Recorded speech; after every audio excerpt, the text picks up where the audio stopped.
Salam alaikum wa rahmatullah, c'est Adam de Ruqya France. Inch'Allah, on a un couple qui veut savoir ce qu'ils ont, bifadlillah, exactement, à travers Ruqya à distance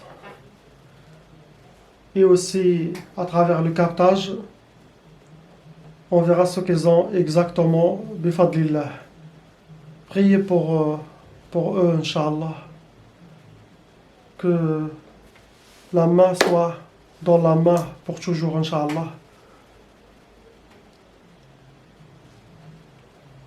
أعوذ بالله السميع العليم من الشيطان الرجيم بسم الله الرحمن الرحيم الحمد لله عد ما خلق والحمد لله ملء ما خلق الحمد لله عد ما في السماوات وما في الأرض الحمد لله عد ما أحصى كتابه والحمد لله ملء ما أحصى كتابه الحمد لله عدد كل شيء والحمد لله ملء كل شيء اللهم صل وسلم وبارك على سيدنا محمد وآدم ونوح إبراهيم وموسى وعيسى وما بينهم من النبيين والمرسلين صلوات الله وسلامه عليهم أجمعين اللهم صل وسلم وبارك على سيدنا محمد وآدم ونوح إبراهيم وموسى وعيسى وما بينهم من النبيين والمرسلين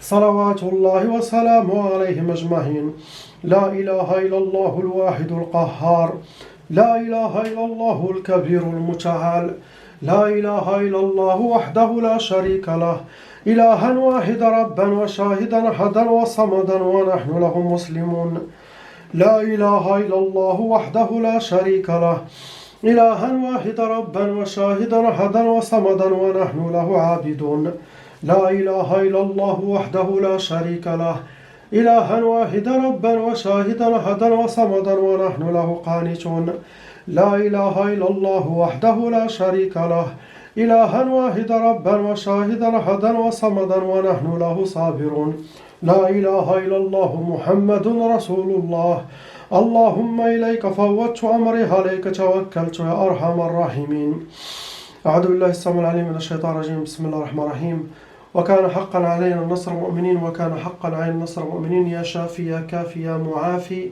يا شافي يا كافي يا معافي أزل يا أدى بحق لا إله إلا الله محمد رسول الله أزل يا أدى بشفاعة النبي عليه الصلاة والسلام أزل يا أدى بحرمة الإسلام بحرمة الإيمان أزل يا أدى بحرمة من أنزلت عليه سورة الفاتحة لا إله إلا الله محمد رسول الله بسم الله الرحمن الرحيم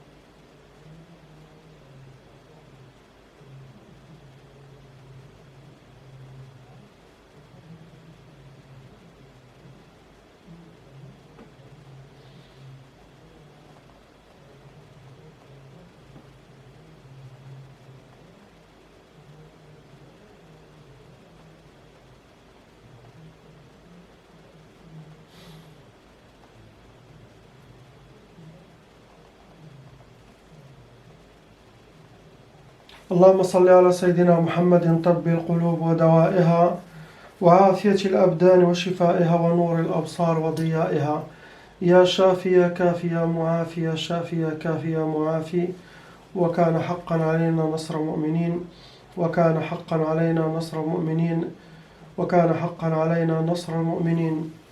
Les deux confirmations victimes de sorcellerie de djinn, ce couple. Aussi, ils ont une tchabra qui a été déjà transmise à leur enfant. Une seule sorcellerie. Pas lourde,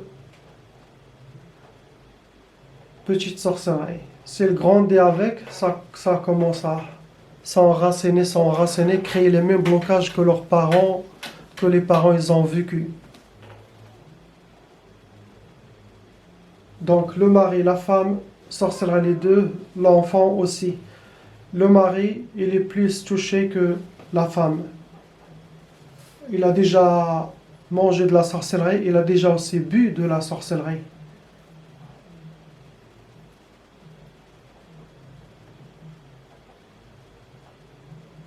Et toutes les sorcelleries, c'est le même objectif. C'est blocage total, vous faire vivre l'enfer dans cette dunya. Si vous voulez faire une petite chose, vous devez faire beaucoup d'efforts pour atteindre un petit travail, une toute petite chose que les gens ils le font rapidement ou atteindre un objectif que tout le monde il peut atteindre. Pour toi, ça sera c'est comme tu montes des montagnes et avec les djinns qui t'attaquent de tous les côtés pour avoir ça. Pour la femme, elle est enchaînée. Enchaînée, j'ai déjà dessiné une image de ce que, à travers mon expérience, cette image vous montre comment les gens ils sont enchaînés avant la ruqya. Plusieurs shayatins dans la main droite, main gauche qui l'enchaîne.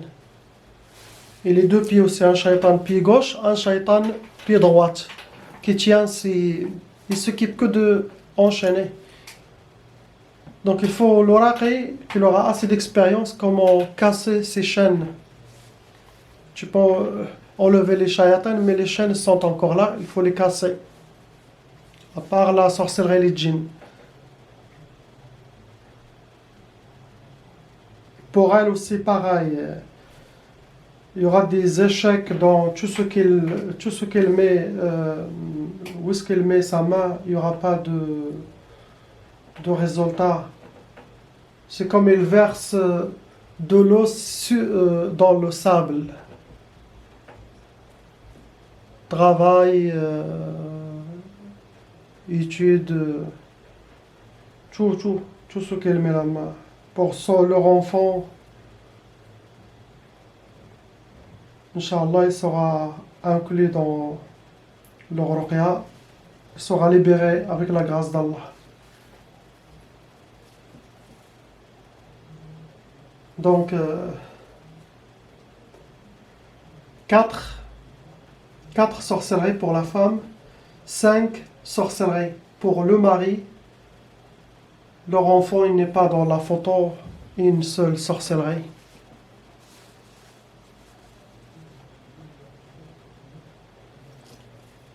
Conseil, comme toujours je dis pour les couples, s'il vous plaît, quand vous sentez des inspirations contre votre mari, sachez que cela ne vient pas d'Allah, ça vient de shayatin, ou la sorcellerie, ou shayatin. Le mari aussi pareil. Ne regardez pas les défauts de votre femme aveugle parce qu'on est tous pleins de défauts. Et le mariage, c'est la patience.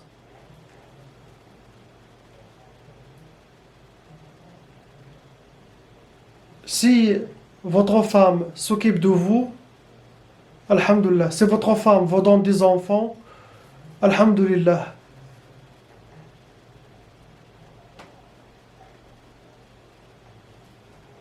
Devant Allah et devant Sayyidina Rasulullah, tu ne peux rien demander de plus.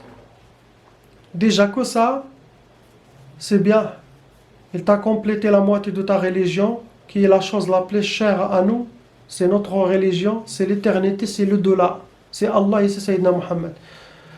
La femme, elle te protège de l'enfer, il t'aide à t'élever spirituellement chez Allah subhanahu wa ta'ala. Donc, quand quelqu'un se marie, il dit alhamdulillah, je veux que ça. Si il a ça, khalas, aveugle de toutes les autres choses. Il a cuisiné, on n'a pas cuisiné, ou il n'a pas cuisiné. Non. Ça, Allah, il ne va pas te questionner sur ça, il ne va pas la questionner sur ça. L'homme aussi, il peut cuisiner, l'homme aussi, il peut faire l'aspirateur, l'homme aussi peut faire aide. Tu aides. Si tu vois qu'il a plus de tâches, tu vois, essaye de faciliter les tâches pour votre femme. Car si tu les gardes en bonne santé, moins fatiguée, s'occupe aussi de vous. Elle sera toujours belle et il sera toujours... il aura assez de temps de s'occuper de sa beauté. Et s'il s'occupe de sa beauté, toi, tu seras content et tu vas toujours la regarder que elle. S'il a beaucoup de travail, la pauvre, et toi, tu ne l'aides pas, sachez que quand il grandira, il aura des maladies physiques à cause de tout ce qu'il a fait à sa jeunesse. Bouger les armoires, ou je sais pas, ou faire les ménages, ou soulever les matelas, ou soulever les sedadr, les salons marocains, ou les salons, tout ça, avec le temps, quand il aura 40 ans, 45 ans, 50 ans, il va se fatiguer plus. Donc essaye, autant que ta femme s'occupe bien de elle, alhamdulillah, toujours belle, dis alhamdulillah, fais 2 rak'at sajda Allah. Ne demande rien. Autant que la femme s'occupe de elle, de sa beauté, ça veut dire qu'il te garde à côté de elle. Si tu la laisses avec les enfants et les tâches de la maison et tout ça, et toi tu sors et tu vas au café, ça c'est haram. Les cafés n'existent pas au temps de Sayyidina Muhammad, d'aller perdre ton temps et d'aller dans les maisons de shayatin. Tu restes avec tes amis et la femme elle est là. Non, ce n'est pas bien. Tu vois, tu vas tomber malade et elle aussi elle va tomber malade. Et ça, ce n'est pas le mariage. Tes parents tous, ils partent. Il n'y a que votre femme qui va rester. Traitez votre femme comme il faut. Sayyidina Rasulullah aime. Je parle toujours couple. La femme aussi. Restez comme vous êtes avant le mariage. Toujours une belle femme, car Allah il est beau, il aime la beauté. Et les femmes, elles étaient créées par la beauté de notre mère Ève, Hawa. Une petite partie de sa beauté, il vous a créé avec. La femme, elle est le symbole de la beauté. Il faut toujours que vous gardez votre beauté. C'est pas après le mariage, c'est bon. Ne pas se mettre belle, ne pas s'habiller bien. Si votre mari il est dans le din, il khaf Allah, il va toujours rester à côté de vous. Si quelqu'un chouïa habil, il va dire avant le mariage, comment il était après le mariage, lui-même il ne va pas comprendre qu'il y a des tâches, ou lui-même il ne fait pas son droit aussi, il ne t'aide pas dans ses tâches. Bien sûr, c'est les libres. Donc, toujours, une chose très importante, soyez toujours belle, s'habillez toujours très très belle, pour que votre mari vous voit comme toujours. Ça c'est bien. Il ne va pas aller regarder ailleurs. Je parle des hommes vicieux, il y a des gens hamqin. S'il est ensorcelé, la sorcellerie, ça va l'aider aussi à aller ailleurs, à sortir dehors. Donc beaucoup de sabr pour un mariage réussi. Parce que c'est la fin du temps. Quand vous voyez des inspirations mauvaises contre votre femme ou la femme contre le mari, on est dans la fin du temps. Beaucoup de gens utilisent la sorcellerie par jalousie, par méchanceté, par règlement de compte, ou pour tout simplement vous séparer. Et aussi, soyez discret. Soyez discret. Soyez discret. Soyez pas trop voyant pour ne pas attirer la mauvaise œil. Soyez discret. C'est bon.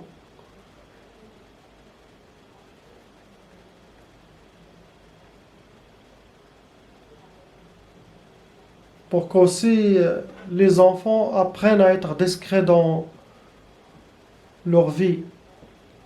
Dans la fin des temps, si quelqu'un il vous dit Assalamu alaikum, kayf al-hal, comment ça va, ne dites pas Alhamdulillah, tout content. Non, montrez pas. Vous dites directement Barakallahu fik, tu changes, Barakallahu fik, priez pour nous. Ne montre pas que vous êtes très très bien. Alhamdulillah, Alhamdulillah, tu dis entre toi et Allah, toujours Alhamdulillah, Alhamdulillah. Mais avec les gens, sois discret. Parce qu'il y a quelqu'un qui n'est pas Alhamdulillah du tout. Qu'il a trop de problèmes, qu'il a beaucoup de choses, et toi tu dis ah oui, Alhamdulillah, avec mon mari ou la femme, Alhamdulillah, ou le mari. Ah, tu es content, l'autre elle dit bah, moi j'ai une vie pourrie, et elle avec son mari, très bien. Tu sais, le shaitan il va utiliser ce waswas, et il va s'asseoir, il commence à parler de vous, et vous allez avoir beaucoup de problèmes à cause de la mauvaise œil à distance. Les gens ils parlent de vous, ça crée de la négativité. Cette négativité elle est vivante, elle va être entourée de vous. Vous aurez des problèmes. Donc, discret pour se protéger. On est dans la fin des temps. La fin des temps, il y avait un saint vivant, ça fait 1000 ans avant, 1000 années derrière. Qu'est-ce qu'il a dit? En arabe, il a dit Hada zamanul mukuti fil buyut war rida bi aqallil qut. Masha'Allah, une sagesse. Hada zamanul mukuti fil buyut war rida bi aqallil qut. Ça fait 1000 ans. Imaginez maintenant. Ça veut dire, il a dit, à son époque, 1000 années derrière, il a dit, maintenant c'est le temps de rester chez soi et être satisfait de ce que Allah il t'envoie, le peu de risque, le peu de nourriture, mange.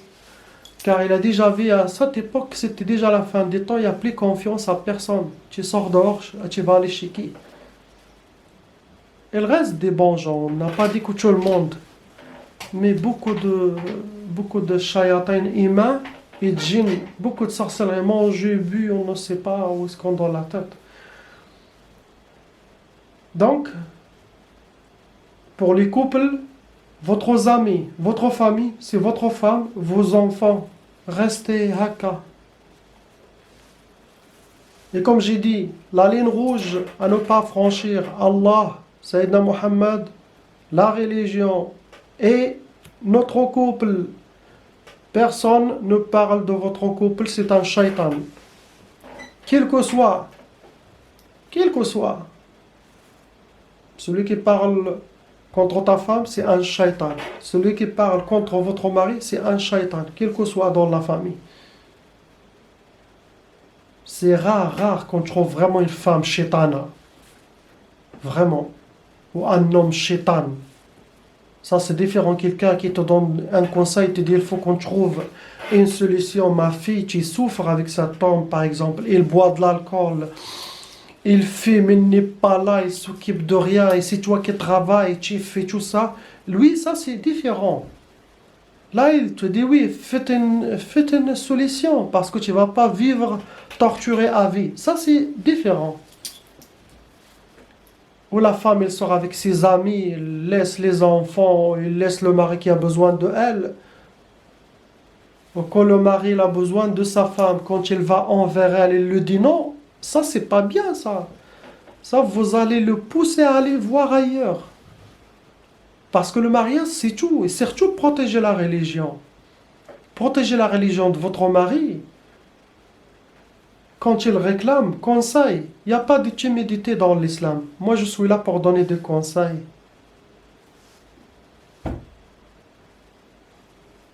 Laissez votre mari.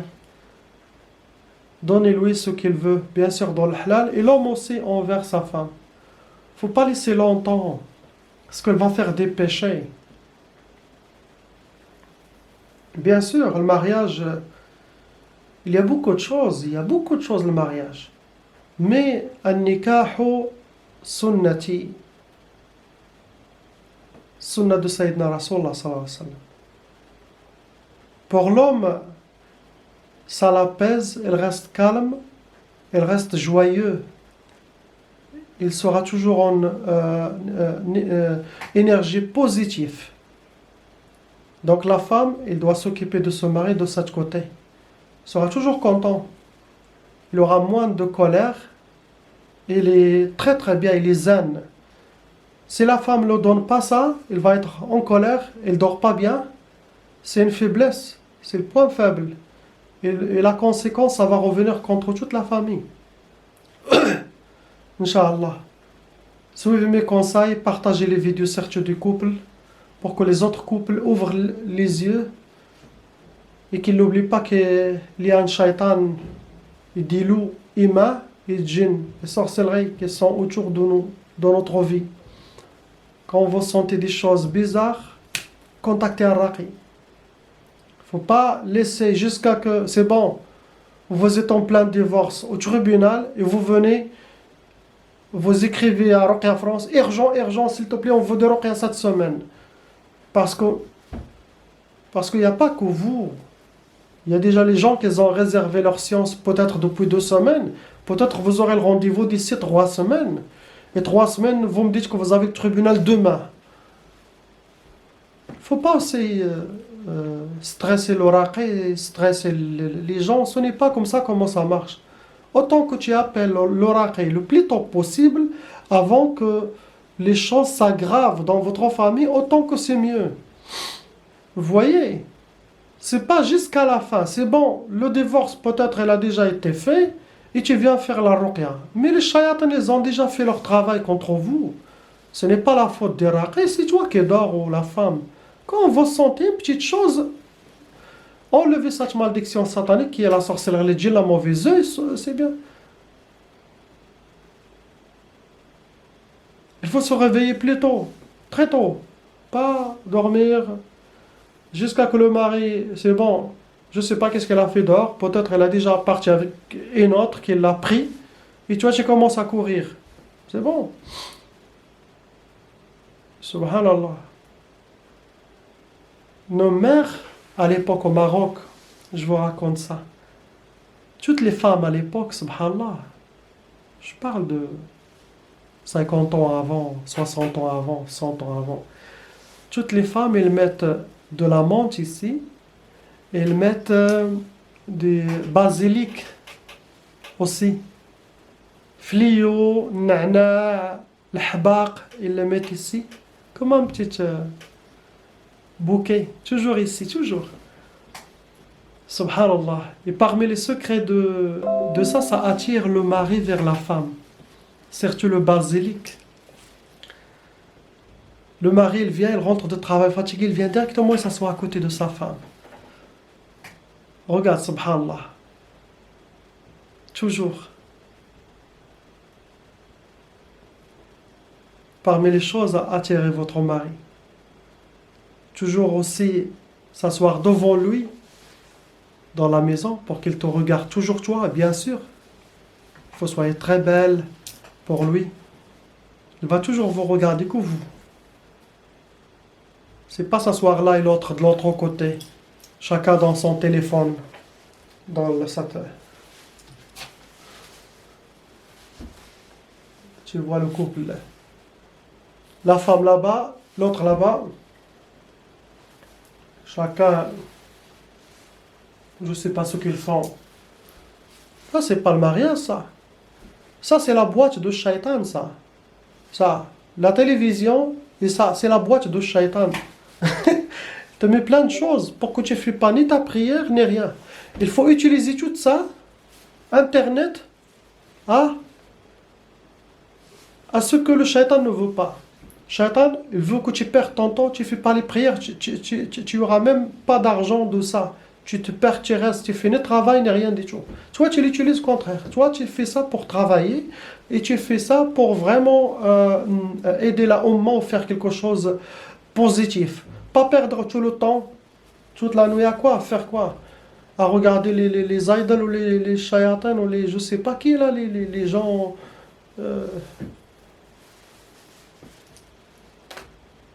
Voilà pour cette vidéo.